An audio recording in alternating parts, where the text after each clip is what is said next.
18 months ago when we first tested Ford's Fusion out, we thought it was an excellent vehicle. Of course, we had the Journalist Special with the turbo 1.6 and a manual transmission. It was a lot of fun to drive, and actually an everyday utility, it was fantastic. But today here on Rumblestrip.NET and 10-minute test drive, we're going to have a look at the opposite end of the spectrum. It's the Ford Fusion Hybrid.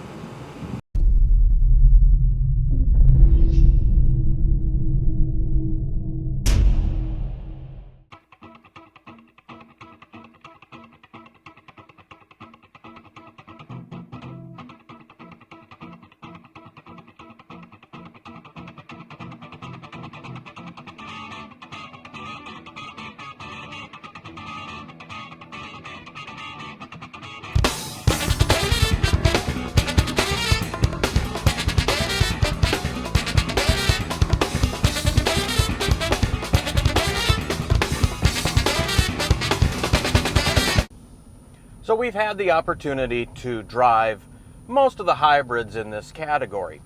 We've had the Honda Accord both in a first drive and in a full test. We've driven the Hyundai Sonata and like that quite a bit. We've had the Camry, and it's an interesting category in that here's family sedans. They're trying to really bump up the fuel economy and not compromise anything else. So with the Ford Fusion, how does it rank? Well, straight off the bat, it's excellent. I mean, everything you'd like about a Ford Fusion is maintained in driving the Fusion hybrid. The driving dynamics are still good. The weight doesn't seem to be that much different by adding all the hybrid, the batteries and the powertrain. It's pleasant to drive. It's not a sporty car. That should come as not a shock to anyone. It still has all of the issues that the Fusion has, and that's, in a sense, a bit of a compromised trunk in the sense of it opens tall, but the opening deep is not really there. And the back seat room is incredibly tight. Things like the Passat and the Accord offer substantially more backseat room, and now with the 2015 Sonata, although not available with a hybrid until next year, again, much more backseat room. If that's not really an issue for you, then you won't care. From a driver's standpoint, or driver's position standpoint, it's excellent. The gauges are pointed correctly. The layout is nice. It's very functional. My Ford Touch, we have had no real issues with it. It's worked fine, save for one thing. When the blower motor is at something over like a medium speed, the noise from the blower motor interferes with the microphone, so that whether you're trying to place a call, whether you're trying to change channels using the voice commands, it's not going to pick it up well at all. So that is a drawback, and that is a bit of an issue, especially if you live in a hotter climate, or even in cold climates where you're going to have the heater blowing hard, air conditioning or heater blowing hard.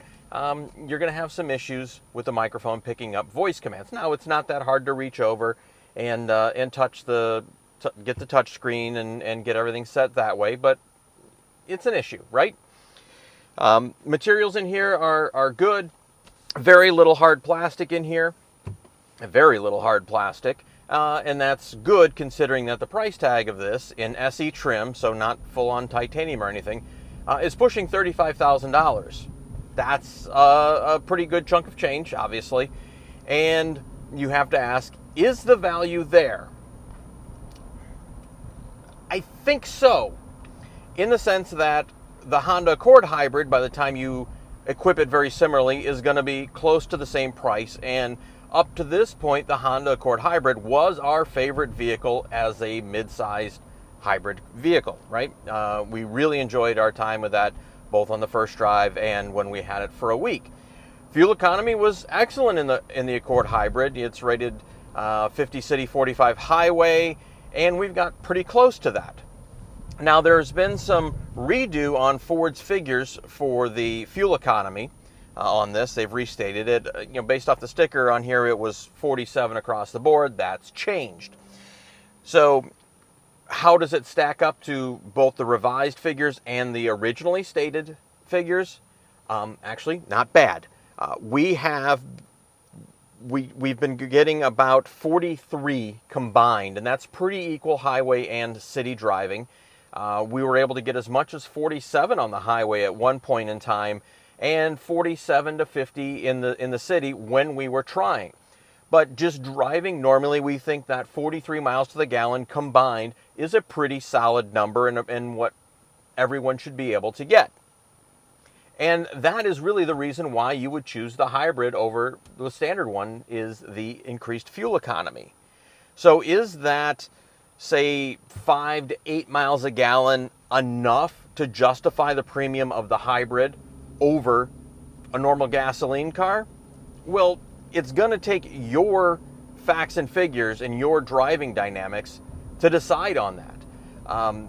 Typically, the numbers don't match up. But if you don't mind spending the money because you want the extra fuel economy and, the prestige that comes with a hybrid, then, this isn't a bad choice. As we said, it drives well, it's quiet, it's on the highway, there's very little road noise that gets through. Trying to drive it in a hybrid mode has been pretty easy. It's not that hard.